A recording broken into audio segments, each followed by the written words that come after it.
Jean Lebras, bonjour. Vous êtes le producteur de l'émission quotidienne La Marche de l'Histoire sur France Inter et vous publiez Les grands débats qui ont fait la France chez Flammarion. Qu'est-ce que cette anthologie historique de grands débats qui ont fait la France nous raconte du parlementarisme actuel? Je ne sais pas si le mot parlementarisme, il faut l'employer d'emblée. Il est un peu péjoratif peut-être. Tandis que le mot grand débat, il est positif, il est plein d'élan. Non, le livre, il est né d'une expérience. Nous avions à travailler avec la Comédie Française, à l'équipe de La Marche de l'Histoire, et la direction de l'époque de France Inter nous a dit, moi j'étais un peu sceptique au départ, si on reconstituait des débats parlementaires, des grands moments à la fois exacts. Charles Péguy faisait ça dans les cahiers de la quinzaine à certains moments, mais en même temps théâtraux. Charles Péguy disait le peuple n'aime pas nécessairement les séances de travail dans les commissions, il aime que soient retranscrits les débats avec exactitude et fidélité, jusque dans les détails, les silences, les gestes, les interruptions. L'interruption, c'est tout un art, mais il faut, convenait Péguy, du théâtre, enfin des grands moments d'émotion et de passion. Et on s'est aperçu que, demandant aux auditeurs dans le couloir du Vieux Colombier où ont lieu les représentations et qui ne ressemblent pas à un hémicycle, de se disposer à gauche, au centre, à droite et de se comporter comme devaient se comporter sous la Troisième République, par exemple, les députés du centre, les députés de droite et les députés légitimistes et monarchistes, les gens se prenaient au jeu.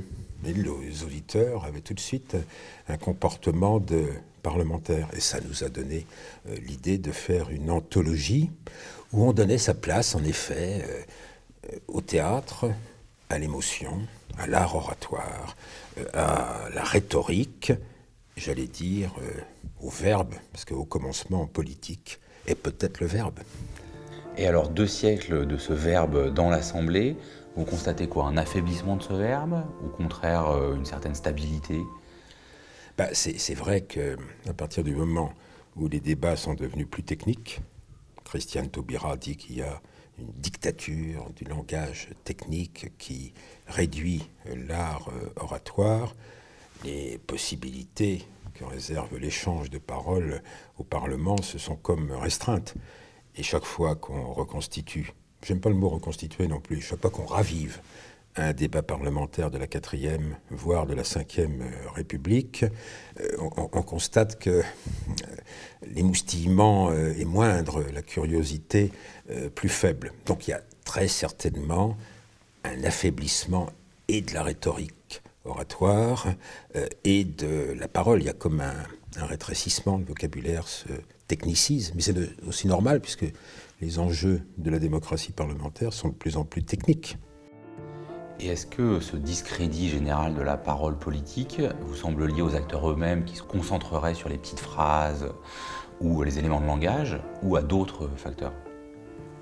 D'abord, il y a le fait que les sujets sont plus difficiles à aborder, demandent une documentation extrêmement précise et qu'il ne suffit pas d'avoir des ressources philosophiques, des ressources historiques pour pouvoir les aborder avec compétence. Il y a aussi le fait tout simplement que le Parlement n'a plus le monopole de l'échange et qu'il y a d'autres lieux où les choses se passent. En même temps, on a beau dire, vous avez la démocratie numérique, vous avez les échanges quasi automatiques dans les réseaux sociaux où une agence de communication porteuse de la parole de l'un répond à une agence de communication porteuse de la parole de l'autre sans que l'un et l'autre mettent vraiment la main à la pâte. Mais la curiosité du public, j'en suis persuadé à cause de l'expérience que l'on fait, reste aussi grande. On voit maintenant des lycées, des villes, des petits théâtres dans les grandes villes, des grands théâtres dans les petites villes, nous demander de venir porter ces débats.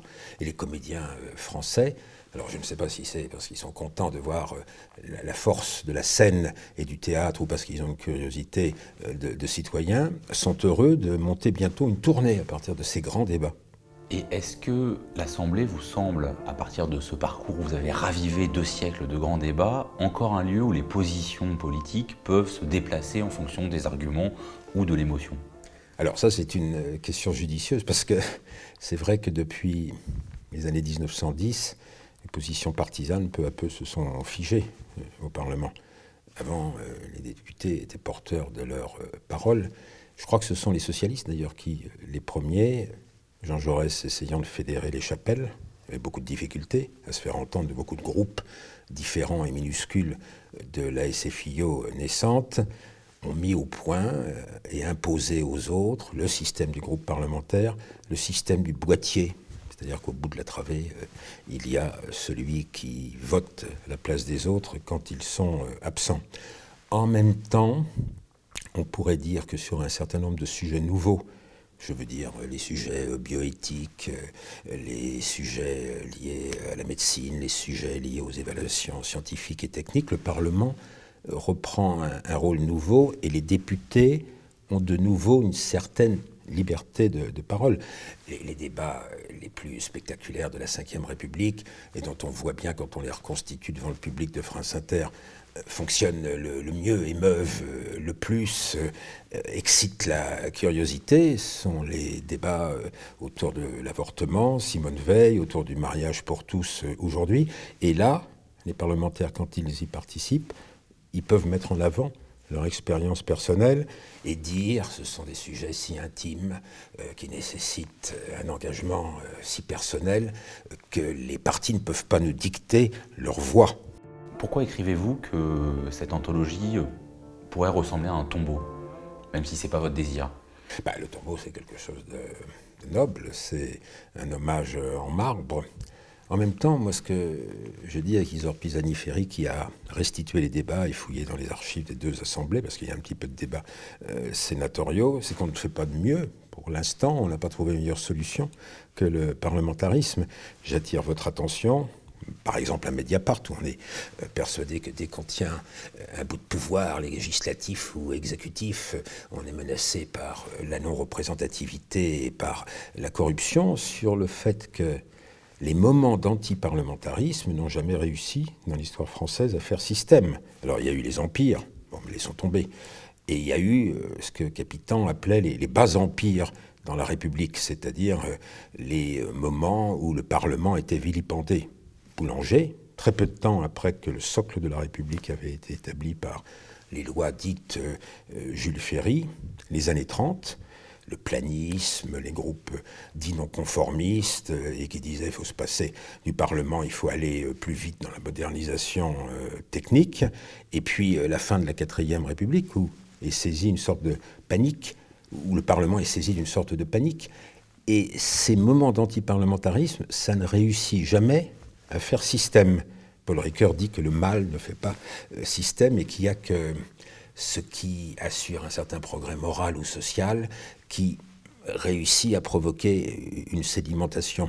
Et puis pour prendre un exemple encore plus net et plus précis, qui aurait pensé à la fin de la Troisième République, en 1938, qu'en 1943 ou 1944, toutes les forces de la résistance allaient demander le retour au débat parlementaire, parce qu'il n'y a de possibilité de construire une démocratie que s'il y a agrégation de suffisamment de groupes politiques, de suffisamment de tendances syndicales, de suffisamment de groupes sociaux pour que la parole s'échange entre eux. En 1944-1945, tout le monde était persuadé, alors que chacun était convaincu du contraire 6 ans avant, qu'il n'y avait pas de moins mauvais système.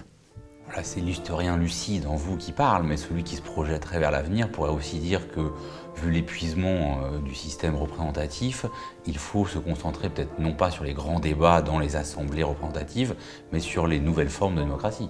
Oui, mais j'en suis convaincu aussi. On pourrait peut-être même réfléchir à d'autres modes d'élection. Moi, ça me tente, parce que l'historien lucide, c'est pas celui qui récapitule. L'historien lucide, c'est celui qui attend la surgie de quelque chose de nouveau, qui cherche ce qui va faire événement, c'est-à-dire ce qui est imprévisible. La seule chose prévisible dans l'histoire, c'est l'imprévisible.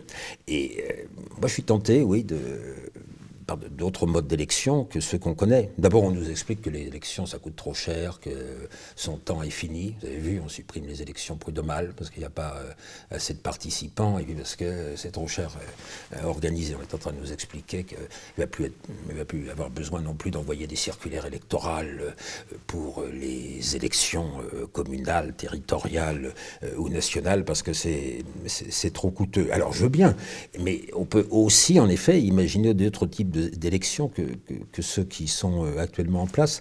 Moi, je serais assez tenté personnellement par le système que proposent Hirsch et Orsena, vous savez, non pas de donner davantage de voix à ceux qui sont pères de famille et qui représentent des enfants, comme autrefois le vote familial que préconisaient les catholiques, par exemple. Non, mais donner davantage de suffrage aux jeunes, c'est-à-dire que la voix d'un jeune vaudrait 5 ou 6 voix d'un adulte déjà constitué.